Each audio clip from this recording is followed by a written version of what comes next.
Previously on The Whispers. J'ai fait mon internat en psychiatrie, puis j'ai été chef de clinique à l'hôpital Saint-Antoine à Paris.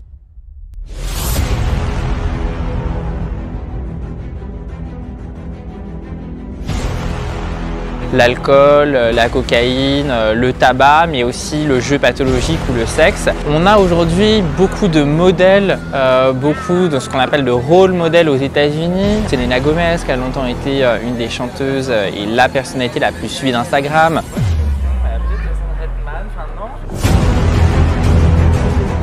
Il y a même un film qu'on regarde avec les patients pendant une des séances pour voir comment est-ce qu'ils s'approprient le film, est-ce qu'ils reconnaissent certains symptômes.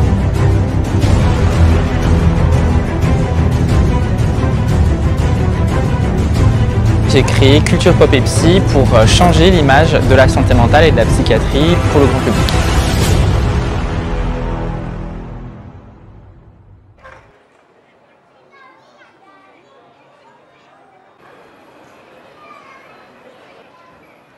Un de mes films préférés, probablement que j'ai le plus vu, c'est le film Young Adult de Jason Reitman avec Charlize Theron, que je trouve complètement fascinant, que j'ai vu en nombre incalculable de fois et à chaque fois je vois quelque chose d'autre dans ce personnage.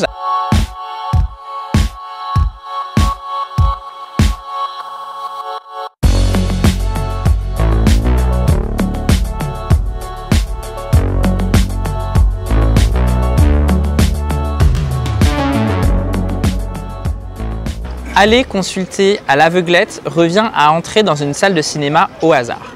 Il y aura certes un film, mais peu de chances que l'on sache de quoi il s'agit, ni que ce soit celui qu'on voulait voir. C'est un des exemples que vous trouverez dans Pop et Psy. L'idée du livre, c'était de représenter les pathologies les plus fréquentes, mais aussi, on va dire, celles qui, moi, me paraissaient les plus importantes à représenter. C'est vrai que je n'ai pas parlé de certaines pathologies comme le trouble dissociatif de l'identité, où il y a énormément de films et finalement, ça concerne moins de patients que, par exemple, la schizophrénie. Parmi les troubles très fréquents, il y a quand même tout ce qui est la dépression du postpartum. J'ai choisi d'illustrer ça avec le film Tully. Je trouve que ce film, il est très juste. Il montre la maternité sous un aspect qu'on voit assez peu à Hollywood, notamment les difficultés que ça peut engendrer, l'isolement que ça peut susciter et finalement avec aussi une part très inventive et cinématographique de ce film sans le spoiler. Dans le livre, j'ai aussi inséré des lexiques, par exemple pour expliquer la différence entre un baby blues et une dépression du postpartum. Parce qu'en fait, si on ne sait pas ce qu'il y a derrière ces mots, il y a une confusion. Le baby blues, c'est quelque chose de physiologique, ça arrive à plus de 70% des femmes, ça dure juste quelques jours, il n'y a pas besoin d'une attention médicale.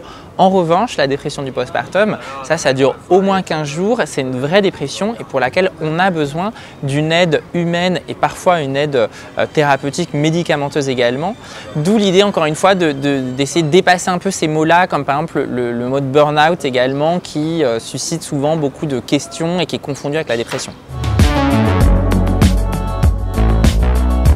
Dans le livre, j'ai consacré aussi tout un chapitre au trouble borderline, qui est un trouble très fréquent. Je veux dire, tout psychiatre a déjà vu au moins une personne atteinte de ce trouble-là. C'est vraiment un trouble de la personnalité qui est très fréquent. Et pourtant, on en parle très peu. Il est assez peu représenté dans les films. J'ai eu du mal à trouver vraiment des représentations assez justes, à la différence par exemple du trouble bipolaire où il y a quand même beaucoup d'œuvres sur le sujet. Ce trouble, il mérite d'être connu puisqu'encore une fois, il est très fréquent et il peut être associé notamment à pas mal de gestes et de risques suicidaires. L'équilibre que j'ai essayé de trouver et que je mets toujours en balance dans Pop et Psy, c'est à la fois une haute exigence intellectuelle et scientifique. Je suis médecin dans un service hospitalo-universitaire, ce qui fait que je suis au contact de collègues qui font de la recherche, des dernières avancées. Je continue de me former, je vais dans les congrès, etc. Dans le livre, c'est pour ça que j'ai mis aussi énormément de références scientifiques à des articles publiés de la littérature scientifique. Donc je ne veux pas sacrifier le fond par rapport à la forme, mais bien évidemment ensuite en mêlant ça avec des références beaucoup plus ludiques et accessibles en parlant de Kim Kardashian ou du dernier film qui a eu un Oscar par exemple.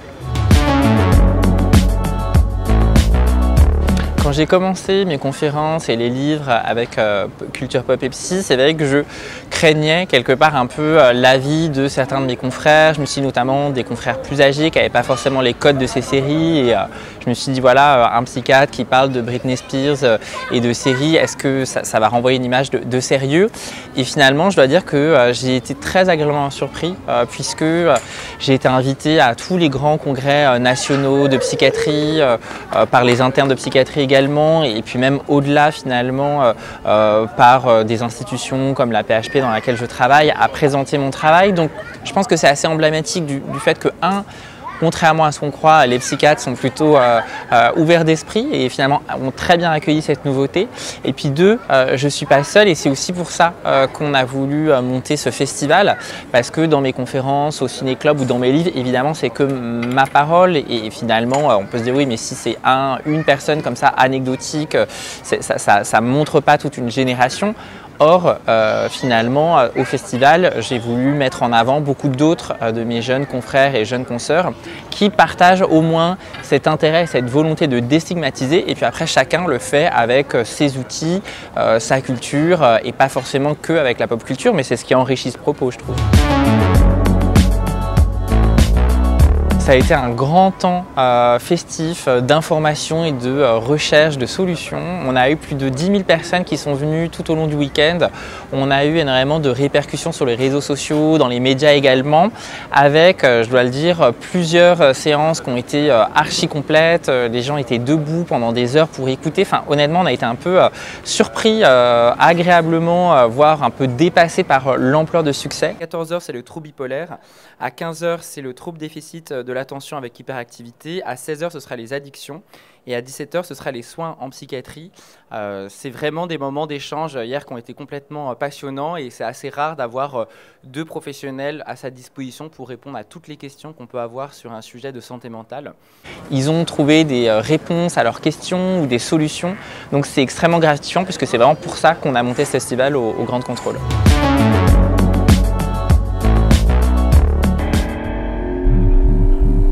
Do you know what fear does to the mind? On n'est pas dans Shutter Island, mais franchement, l'état de vétusté de pas mal de centres est quand même assez préoccupant. Et moi, exerçant dans le service public, j'en sais quelque chose, quoi. Malheureusement. Aujourd'hui, ce qui est encourageant, c'est qu'on n'a jamais autant parlé de la santé mentale que dans notre société. Et c'est vrai qu'il y a un vrai facteur générationnel, on va dire autour des moins de 30, 35, 40 ans, où vraiment ils parlent beaucoup plus librement du sujet. Et finalement, la santé mentale devient enfin un enjeu de société, comme peut l'être l'écologie ou les questions de genre, de féminisme. On voit que finalement ça concerne beaucoup de monde et que beaucoup de monde a quelque chose à dire sur le sujet et qu'enfin on sort des tabous, on sort un peu de l'omerta qui a trop longtemps été englobant les troubles psychiques. Le changement, il viendra avant tout des personnes concernées, de la société civile, et c'est aussi pour ça que j'ai orienté beaucoup de mes actions vers le grand public. Le jour où le grand public comprendra que la santé mentale, ça fait partie de la santé générale, qu'il n'y a pas de raison que la personne atteinte d'un trouble bipolaire, elle soit ostracisée et mise à l'écart plus qu'une personne qui aurait un diabète ou un cancer, ce jour-là, on aura gagné et ce jour-là, le politique sera obligé de s'adapter finalement à ce changement de regard sur la question. Et la psychiatrie ne pourra plus être l'enfant pauvre de la santé, on ne tolérera plus l'inertie dans laquelle on a été pendant trop d'années, le manque de moyens physiques, le manque de moyens humains, et finalement tout le monde pourra avoir la prise en charge dont il a besoin.